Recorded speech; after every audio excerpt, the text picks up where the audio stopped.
Aqui nós temos uma Peppa e uma árvore.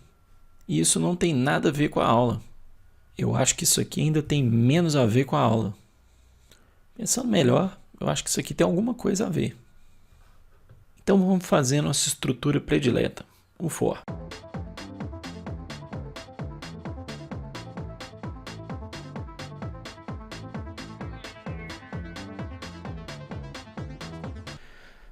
Bom, então o que esse programa faz, né? Ele vai somando 2 no A para sempre. Então vamos colocar o A começando com um valor arbitrário, por exemplo, 10. O que acontece quando a gente faz um pragma OMP paralelo for? Nesse caso aqui, vai acontecer o seguinte. A gente vai ter, vamos supor que a gente tenha duas threads. A gente vai ter uma thread 0 e uma thread 1. O que vai acontecer com essas threads aqui? Elas vão tentar ler a variável A.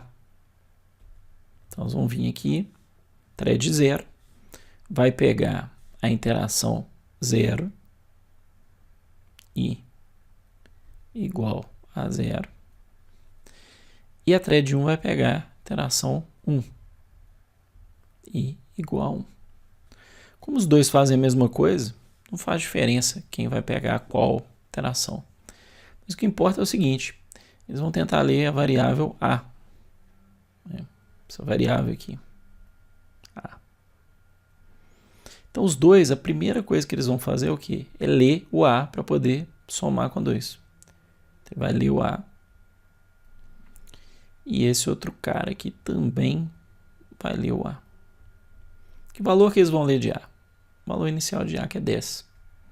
Então, vai ficar A igual a 10 para esse cara.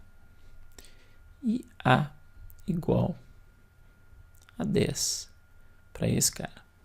Então, os dois estão com o valor de A igual a 10. Se eles estiverem executando ao mesmo tempo, exatamente. E os dois vão pegar agora e somar 2 com A. E aí o que vai acontecer?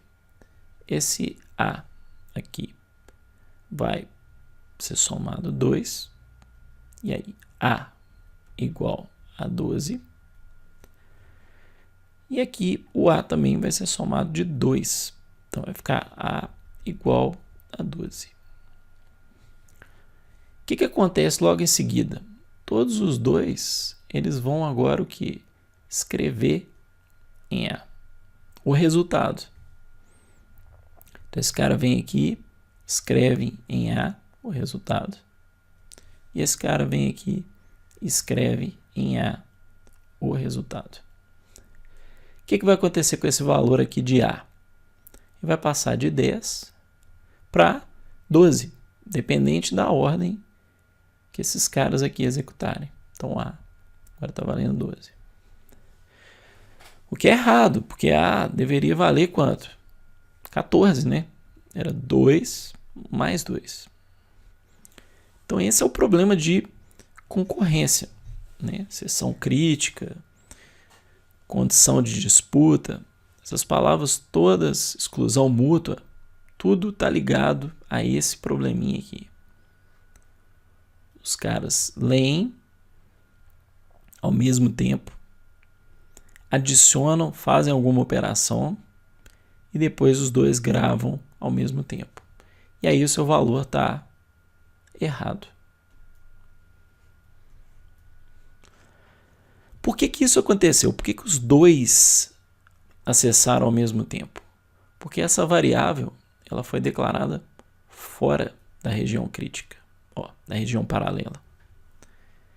Então, tudo que é declarado fora do paralelo for, ele é declarado como shared.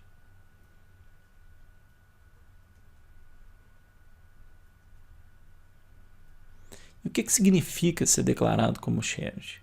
Significa que você vai ter uma única cópia de A para todas as threads que você tiver.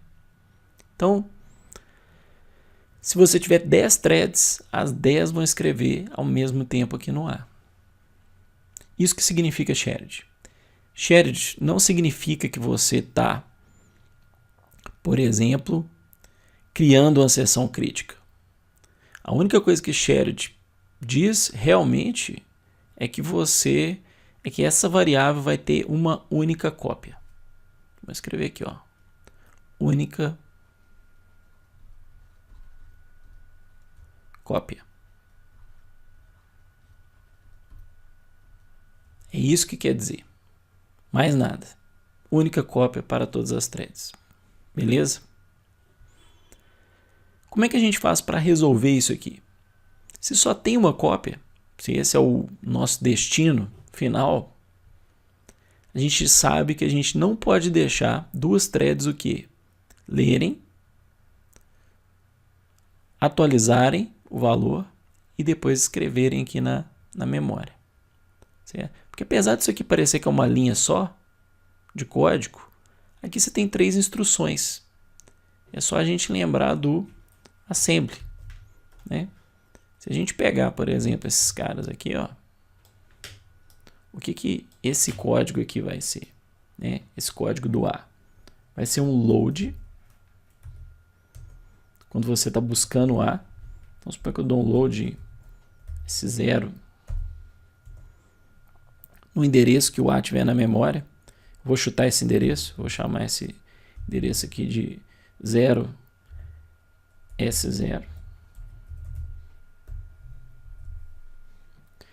Depois você vai ter uma outra operação que é a DDI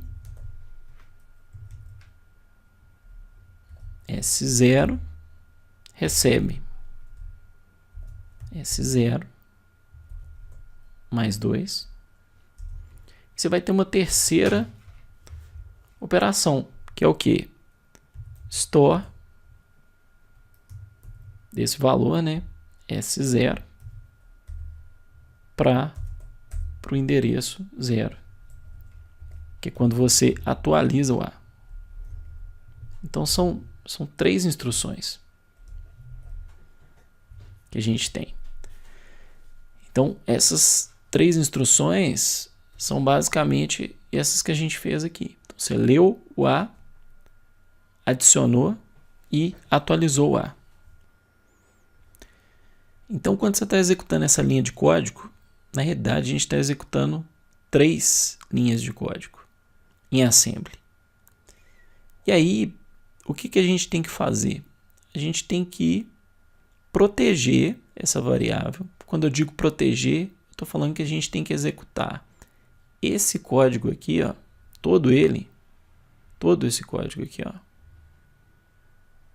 nós temos que executar de forma atômica. O que significa isso? Significa que ou executa as 3 instruções ou não executa nenhuma delas.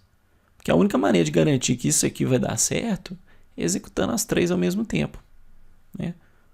Se, por exemplo, eu garantisse que o T0, lesse, somasse e atualizasse, enquanto o T1 estaria aqui parado, né, sem fazer nada, se o T1 tivesse aqui parado, eu ia garantir que no final esse valor aqui teria sido 12. Só que só depois que T1 seria executado. Então T1 ele não ia ler 10, ele ia ler A igual a 12 primeiro, essa instrução aqui não existiria. Então ele leria A igual a 12, aí ele ia pegar o 12, somar com 2, A igual a 14 e gravar, que é o store aqui. Então se a gente garantir que essas 3 instruções são executadas de forma atômica, a gente garante que o programa vai estar correto. Então como é que a gente faz isso? Vou dar uma apagada aqui. Como é que a gente garante essa atomicidade? A gente tem essa diretiva que a gente chama de critical. Então é pragma omp critical. Isso aqui garante exatamente o que eu falei ali atrás. Garante que o load, o ADDI e o store acontecem de uma vez, certo? Isso quer dizer que só uma thread pode executar essas 3 instruções. Só quando uma thread acabar de executar essas 3 instruções é que a outra pode começar a executar. Então ficaria assim o código.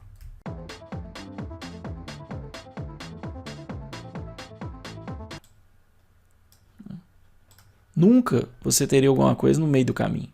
Um fez isso, o outro fez aquilo. Aqui é o primeiro exemplo que eu fiz é se acontecesse exatamente isso aqui. Um fez um load, depois o outro fez o load. Um fez um ADDI, o outro fez o ADDI. O outro fez o store, o outro fez o store.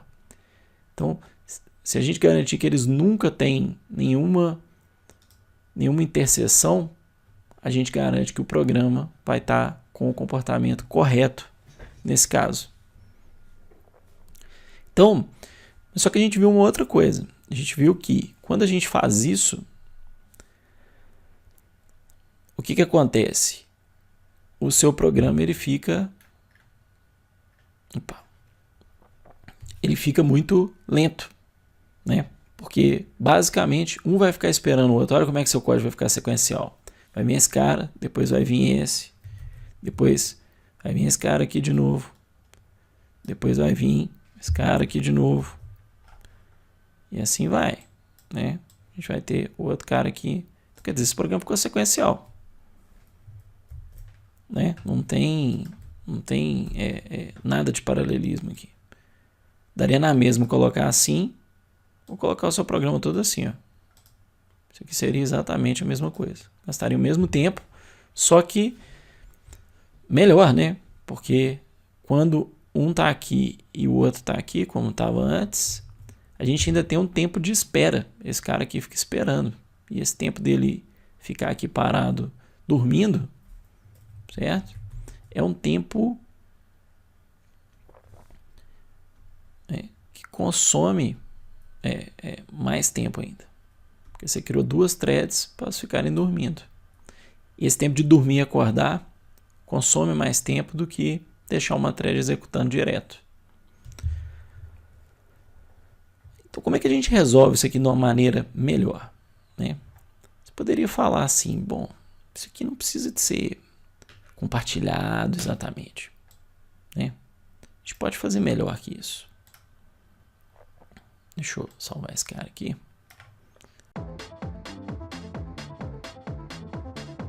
A gente tira essa obrigação, desde que, ao invés de ter uma cópia de A para todo mundo, a gente tenha uma cópia para cada thread. Se a gente tiver essa cópia para cada thread, a gente resolve esse problema. E aí que entra o quê? Aí que entra o private. O private é justamente para a gente o quê? Para a gente criar uma cópia para cada um. Se a gente colocar aqui, ó, private A,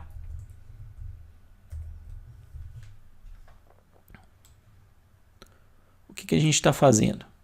Ao invés de ter um A para todo mundo, a gente vai ter um A para cada um. Então a gente é como se tivesse um A0 e aqui a gente tivesse um A1. E como se ao invés de ter o A aqui, a gente tivesse agora um vetor. A gente tivesse um vetor aqui assim, ó, int A. Se a gente tem 2 threads, a gente tem um vetor de 2 posições, né? A gente tivesse esse vetor de 2 posições. Então, esse cara aqui, ele teria a posição A0 e esse aqui é A1. Então, deixa eu escrever assim, A0 e aqui teria a posição A1. Acabou o problema. Ninguém escreve mais na mesma posição. Só que tem um problema. Se a gente colocou cada um numa posição e o resultado final que a gente precisa é só um A, não é um vetor de A, a gente tem que arrumar um jeito de que juntar esses dois valores no final. Certo? E se a gente colocar private, somente private, a gente não vai conseguir fazer isso. Cada um vai somar a sua metade, né, de cada iteração que cada thread pegar, mas no final a gente vai ter um tanto de A separado. É para isso que a gente tem o quê? A outra diretiva, que é o reduction. O reduction,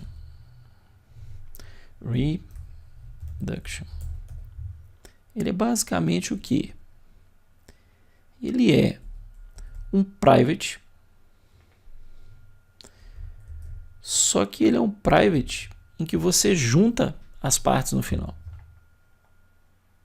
Isso que ele faz. Então a gente pegar aqui, ó, dar para cá. Então, o que ele faz, esse cara? Ele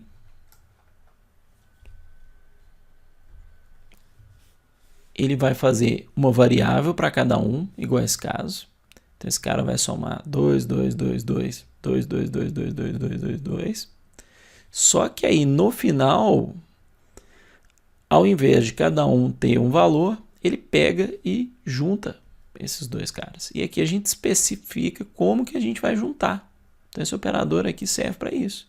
Então, nós vamos juntar o valor desses dois caras com uma soma. Então, a gente vai... O resultado de A, aquele A inicial aqui, ó, vai ser exatamente o quê? O A0 mais o A1.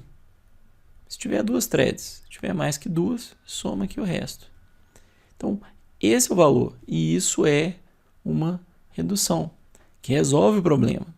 E é mais rápido do que o outro. Por quê?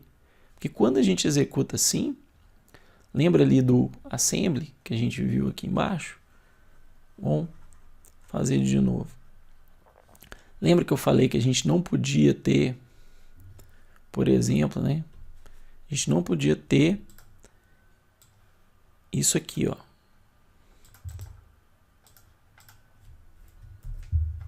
A gente não podia ter isso aqui antes, não é?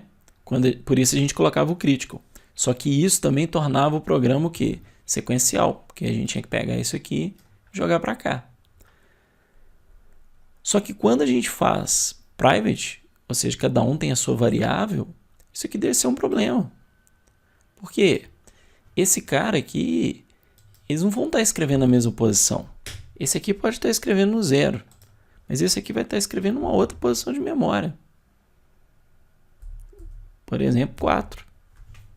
Como esse load e esse store aqui estão acontecendo em posições diferentes, acabou a dependência de dados. Acabou o conflito de acesso ao mesmo dado na memória. Porque um está escrevendo nesse lugar e esse outro está escrevendo aonde? Nesse outro lugar. Certo? E aí não tem mais isso. E aí os dois podem ficar executando em paralelo e melhor, sem esperar um ao outro. A única parte que você vai ter uma parte sequencial, vamos dizer, no final. Nesse final aqui onde você junta. Só que nesse final onde a gente junta, é uma soma, se for duas, três. O que é o tempo de uma soma? Nada, é um cabelésimo de segundo. Então, eu estou tentando aqui mostrar para vocês a diferença entre shared,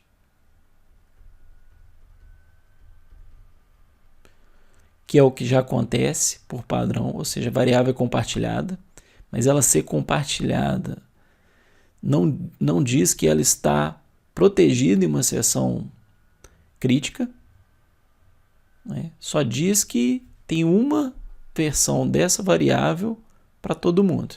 É a única coisa que diz, falar que ela é shared. A diferença entre private onde a gente sabe que a gente cria uma cópia para cada thread. Então a gente resolve o problema de ser compartilhado. A diferença entre o critical, que ele serve para o quê? Proteger essas variáveis compartilhadas, ou seja, fazer que esse bloco de código aqui, ó, seja executado de forma atômica e impede que outras threads tentem fazer esse mesmo bloco ao mesmo tempo. E o último cara que a gente tem, que é a redução. A redução, o que ela faz? Ela é um private, né? Porque ela cria uma cópia para cada um. Só que no final ela junta todo mundo numa variável só. Bom, gente, é isso. Espero que tenha ajudado.